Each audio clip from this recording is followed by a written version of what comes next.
Guys ഇന്ന് എൻ്റെ ഒരു കുക്കിംഗ് വീഡിയോ ആണ് കേട്ടോ. ഞാൻ എപ്പോഴും ഓർക്കും കുക്കിംഗ് വീഡിയോ ഇടണമെന്ന്. കാരണം ഇടയ്ക്കൊക്കെ കുക്ക് ചെയ്യാറുണ്ടല്ലോ, അല്ല മിക്ക ദിവസവും കുക്ക് ചെയ്യണമല്ലോ ഭക്ഷണം കഴിക്കണമെങ്കിൽ.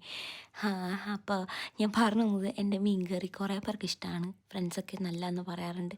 അപ്പം ഇവിടുത്തെ ക്യാൻഡ് സാർഡിൻ, അതായത് ചാളമീനാണ്, നമ്മുടെ മത്തി ചാള, രണ്ടും പറയുമല്ലോ, ആ മീനാണ് ഇത് കേട്ടോ, ക്യാനിൽ വന്നത്. അപ്പം ഞാൻ ഇത് വെച്ചിട്ടാണ് മീൻ കറി വെക്കുക. ചിലപ്പം വേറൊരു മീനും ഉണ്ട്, അതും ഞാൻ ചെയ്യാറുണ്ട് കേട്ടോ. പിന്നെ ഇതിൻ്റെ അകത്ത് ഒരു ഓയിലുണ്ട്, സൺഫ്ലവർ ഓയിൽ, അത് തന്നെ ഒഴിച്ചിട്ടാണ് ഞാൻ കടുക് പൊട്ടിക്കുന്നത്. പിന്നെ ഇതിൻ്റെ റെസിപ്പി സിമ്പിളാണ്, എല്ലാവർക്കും അറിയാവുന്നതാണ്. അതിലേക്ക് എല്ലാ ആവശ്യമുള്ള സാധനങ്ങളൊക്കെ ഇട്ട്, ഈ കാണുന്നതൊക്കെ ഇട്ട്, മല്ലിപ്പൊടി, മുളക് പൊടി, മഞ്ഞൾപ്പൊടി, കുരുമുളക് പൊടിയൊക്കെ ഇട്ട് മൂപ്പിച്ച്, കുറച്ച് വെള്ളം ഒഴിച്ച്, പുളിയും ഇട്ട്, മീനും ഇട്ട് അടച്ചു വയ്ക്കുക. അപ്പോൾ അത്രേ ഉള്ളൂ കേട്ടോ. സിമ്പിളായിട്ട് ഞാൻ പറഞ്ഞതാണ്. ആർക്കെങ്കിലും ട്രൈ ചെയ്യണമെങ്കിൽ ട്രൈ ചെയ്തോട്ടെ.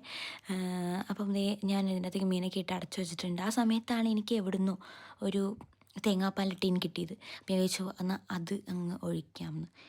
ഇത് ഞാൻ പണ്ടെപ്പോഴും വാങ്ങിച്ച് വെച്ചതാണ്. എന്നിട്ട് അത് ഒഴിച്ചപ്പോഴത്തേക്കും കുറച്ച് വെള്ളം കൂടിപ്പോയി. പിന്നെ അത് കുറുകി സെറ്റായിക്കോളും. അപ്പം അത്രേ ഉള്ളൂ. ഇവരെനിക്ക് നല്ല പ്രോത്സാഹനമാണ്. അപ്പോൾ താങ്ക്